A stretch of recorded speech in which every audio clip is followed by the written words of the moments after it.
Hello everyone, I am back and I'm going to show you what I am doing with the mold for the front spoiler for the C2 Grand Sport. Alright, from the last video, what we did was we took the spoiler for the C2 Grand Sport and we put gel coat on it and then put a layer of fiberglass. Used fiberglass mat. That's it right here. Only had time to put one layer on and then it started raining, actually sprinkling, so I had to move things in because you cannot allow it to get wet.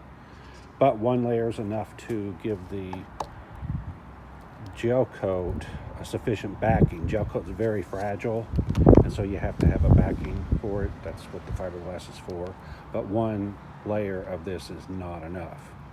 Now previously had made a mold, was trying to make a mold for this, had just painted the spoiler and then let it cure for a week or two out in the summer sun. Thought that would be enough, waxed it really well, put everything on there. When I went to pull it off, it essentially glued everything together. Apparently the paint was not cured enough. Even 2 weeks in the summer sun of 100 degrees wasn't enough. That was an experience that I was not aware of. Now I am. So what I did instead was I had to go fix the spoiler, just required sanding off the junk, and then primed it.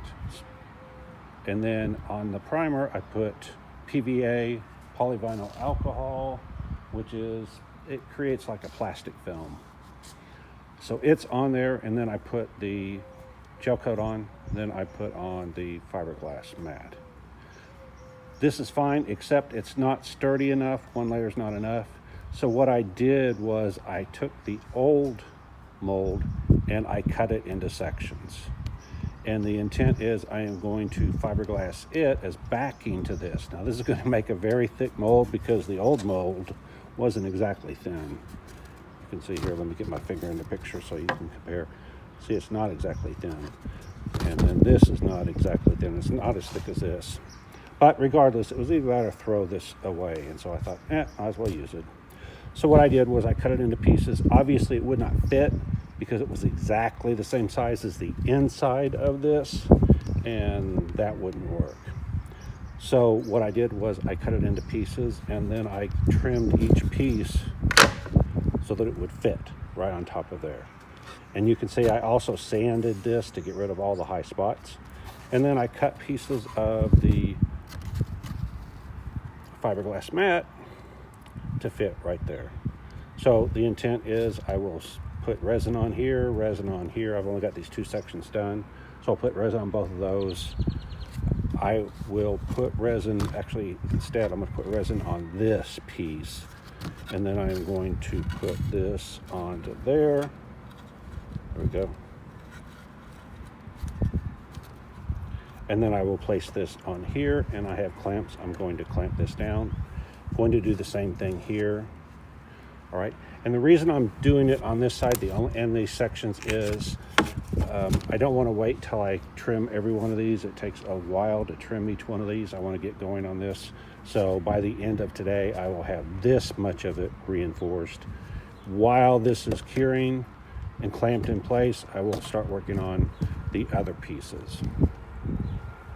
All right, I'm trying to think. Oh, the other thing.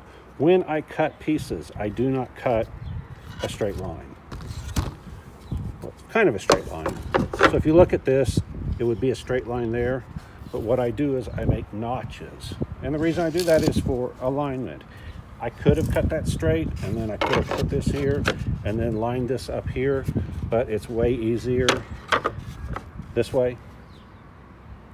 All right, so whenever I cut two pieces apart that I think I'm going to have to put back together at some point, I always go off and make these notches. So if you look, I did the same thing here. Okay, and there, and then this end, and then there's the two ends that I cut off there. So you can see what the issue is this doesn't go in place, and it's because, again, it's the same size as the piece underneath. So I've got to get rid of this lip right here because that's what's keeping this from falling in place. And I've got to get rid of this lip here because that's what's keeping that from falling in place. Now what I did here, and I'm going to do on this one, is cut it right across here and do the same V shape there. That way this one can go, it's independent right here, so this will go up here independently, and I can make sure it fits correctly. It's down flush. Same thing down here. I'll do this piece independently and make it flush. So by doing that, I get rid of any air gaps. I obviously don't want air gaps in between these two. Okay, that's where I'm at now. Next thing is to actually do the work. So let me get to work. All right, like, subscribe, hit the alert, hit the thanks if you want to donate. And if you don't like what I'm doing, you don't know Jack. Bye.